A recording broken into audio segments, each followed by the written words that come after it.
Kristo akuzwe. Mbanje kugushimira wowe wakoze subscribe, nawe utarayikora gerageza uko ufunguye channel ukareba ni byiza, ariko iyo ukoze subscribe nabyo ubu duteye inkunga ikomeye.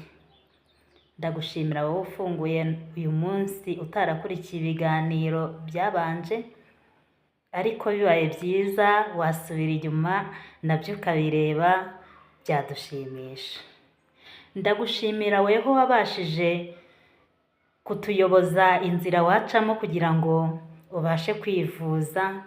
Ndagushimira wewe warwaye, ndagushimira wewe wateye intambwe yo kwegera muganga ugafata imiti, ariko kandi ndagushishikariza gukomeza kugenda ukayifata, kandi ugakomeza kwegera muganga akaguha inama aguhaye ugerageze ukore uko akubwiye kose. Ubuzima ni ubwawe, ubuzima nta wundi waba wihima ubaye utabikurikije, ariko ngewe ndagushimye ku bwa roho yawe nabashije gutabara.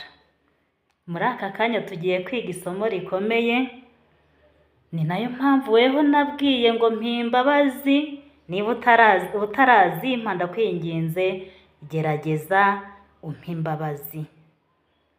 Ku izina ry'Imana Data na Mwana na Roho Mutagatifu, amina. Isengesho ryo kwicuza ibyaha. Nyagasani, ibyaha nakugiriye byose ndabyanze, kuko binteranya nawe bikadutandukanya, rero ntunze ukandengera iteka, kandi abyangiye ko byicishije Yesu Kristo umwana wawe ukunda.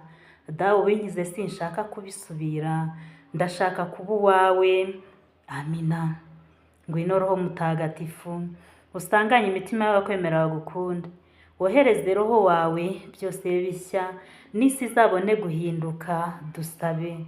Mana myinshi kwemera Roho Mutagatifu, turagusaba kubwirizwa nawe, gukunda ibitunganye no kunogerwa nawe iteka, ku bwa Yesu Kristo umwami wacu.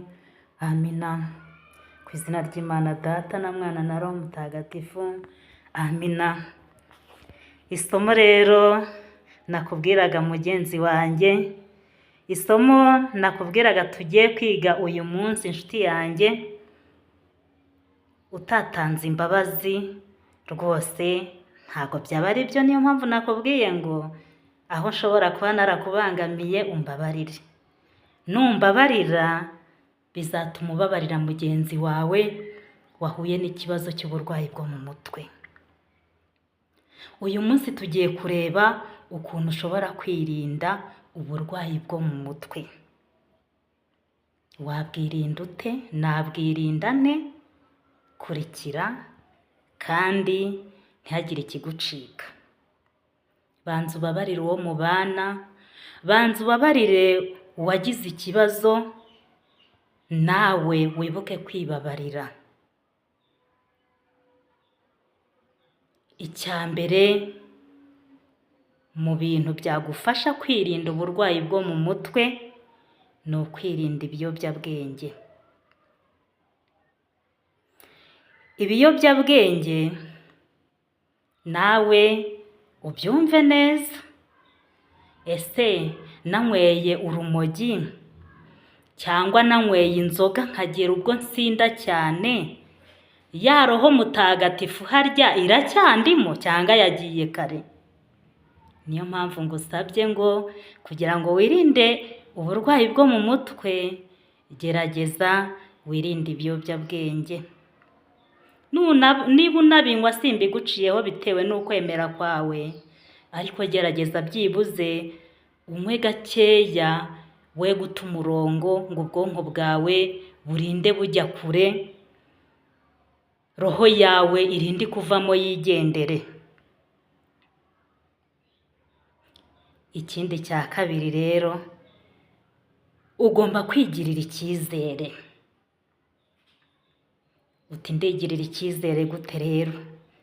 Hari igihe ushobora kuba uri umupapa cyangwa ukaba uri umumama, ariko uwo mubana akaba agutoteza. Ashobora kugutoteza avuga ati ibi wakoze si byo. Ashobora kugutoteza avuga ati ibi watetse ntabwo ari byo, cyangwa watetse nabi. Wowe ubwawe niwigirira icyizere rero uzumva ko ari byiza ibyo wakoze, kandi ubashe kubyakira uko ubibwiwe. Niwigirira icyizere rero umuntu nagutuka uzicecekera umwihorere.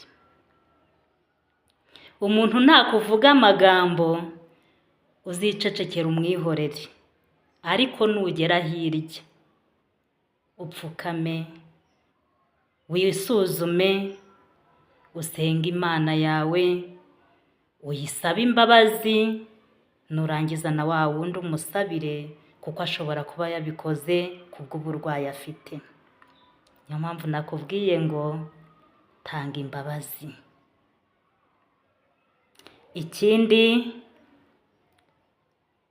ugomba kubana n'abandi neza mu kazi. Igihe uri mu kazi kawe ugashyamirana n'abo mukorana, bashobora kukuvuga amagambo atari meza,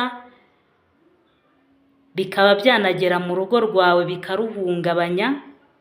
Kubyakira weho ubwawe bikanga, ari naho hahandi wumva abantu babigoragoza neza ngo yagize ikibazo cya depression, cyangwa se undi akagira uko abyumva akavuga ati afite ihungabana, ariko ari depression, ari uguhungabana.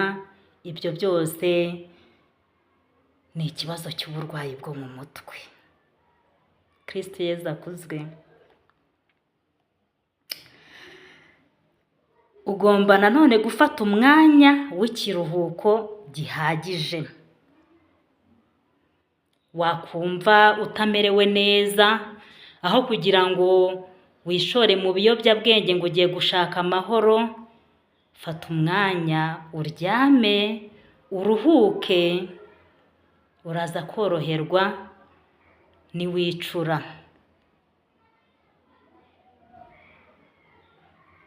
Ugomba gufata umwanya nanone rero, ntiwihugireho, kuko niwihugiraho niba ari amagambo wiyumviseho, urihugiraho ya magambo usange akujyanye kure, witekerejeho cyane byiza, ugasanga ni wowe uriho gusa. Aho kugira ngo rero witekerezeho, ugomba gufata umwanya ugasabana n'abandi. Ntiwigunge, kuko kwigunga nabyo ni bibi, byagutura ahantu habi. Niyo mpamvu ugomba gusabana n'abandi. Igihe wubatse, igihe ufite abo mubana, niba uri umuntu ukiba iwanyu, ugomba gufata umwanya wo kuganira n'abo mubana, ugafata umwanya wo kuganiriza umuryango wawe.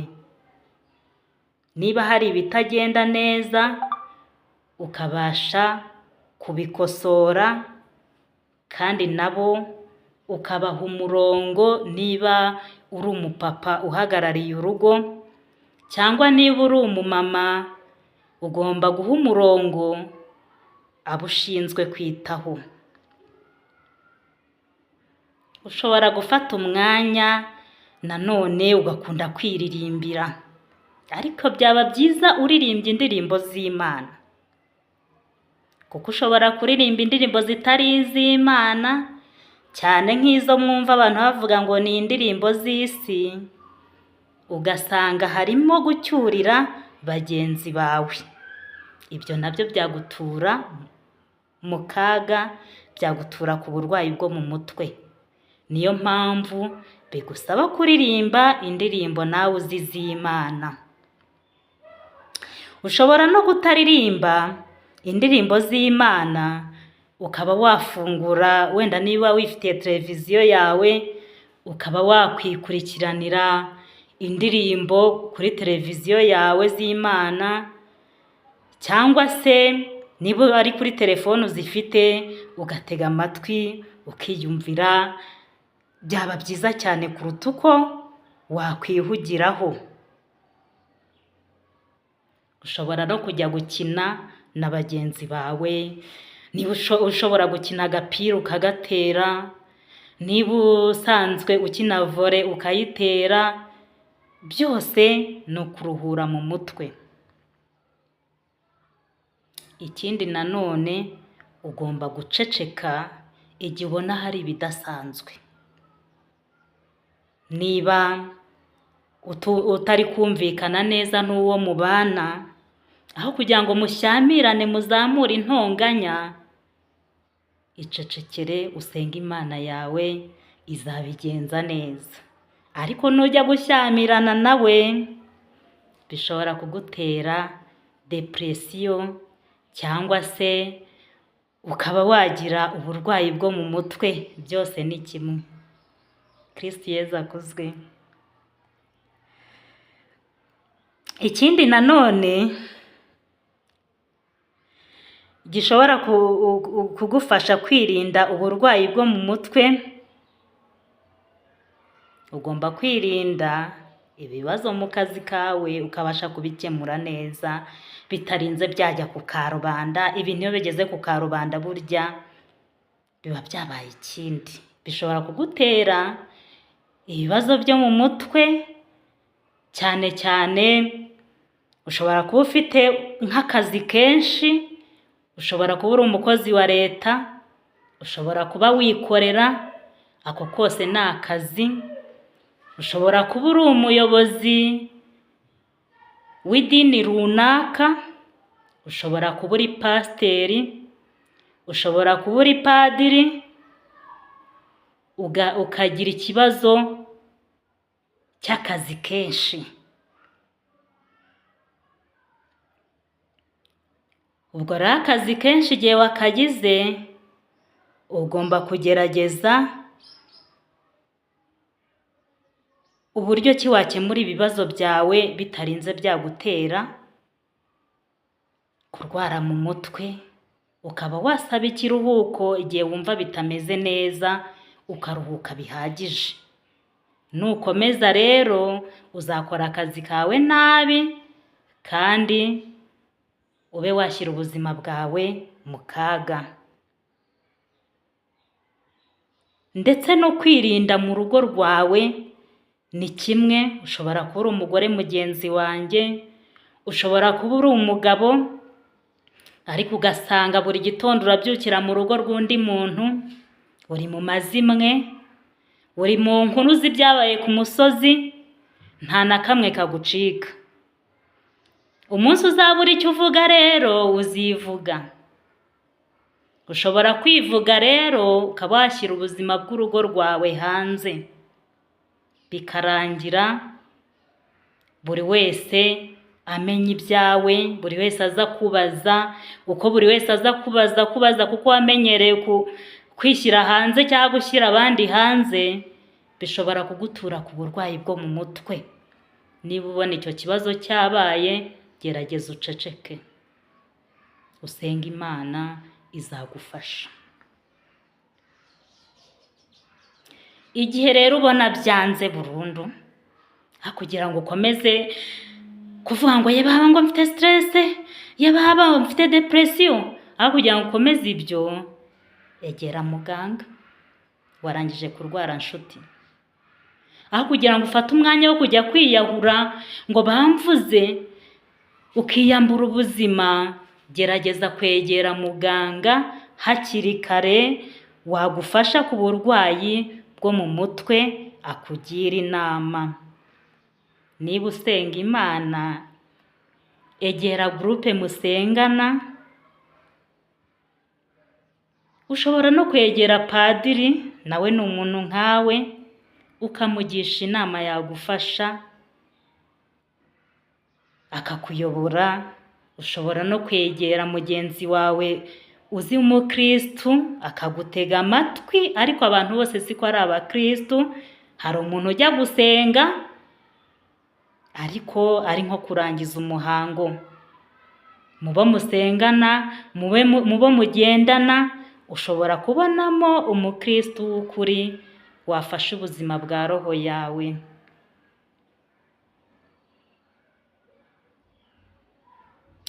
Gerageza kwifata, wirinde ubusambanyi.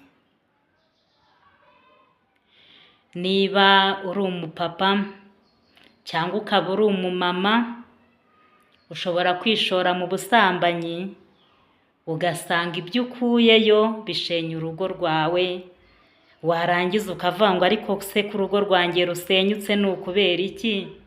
Ese bigenze gute? Bikagushora ku burwayi bwo mu mutwe.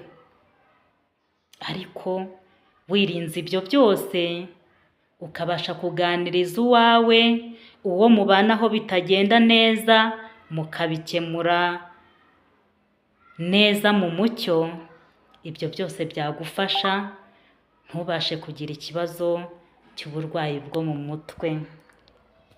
Kristo Yezu akuzwe. Ni Marie Clarisse Mukandengo ukomeje kubagezaho ibi biganiro by'uburwayi bwo mu mutwe cyangwa se uburwayi bwa roho. Reka mfatanye nawe dusenge kandi tubashe kwita ku buzima bwa roho zacu. Ushobora kuba uri umuntu umwe wenyine, ariko ubu ntago bakiri umwe, mumaze kunkurikira muri benshi. Ndabashimira pe, mbikuye ku mutima. Ariko wowe utarakora subscribe, ndagusaba kuyikora, ukibuka like, share na comment kugira ngo birusheho kugenda neza. Kristo Yezu akuzwe. Bikira Mariya Nyirimpuhwe, wibuke ko ntawe wigeze kumva ko wasubije inyuma waje aguhungiyeho, agutakambira ngo umurengere umusabire. Nicyo gituma nkwizera, ndakugana nkuganyira ngo mpagareho kuko ndi umunyabyaha. Mubyeyi w'umukiza, ntiwirengagize icyo nkubwira, ubyumve ubyiteho. Amina. Mariya utasa mu ntenge y'icyaha, urajya udusabira twese abaguhungiyeho.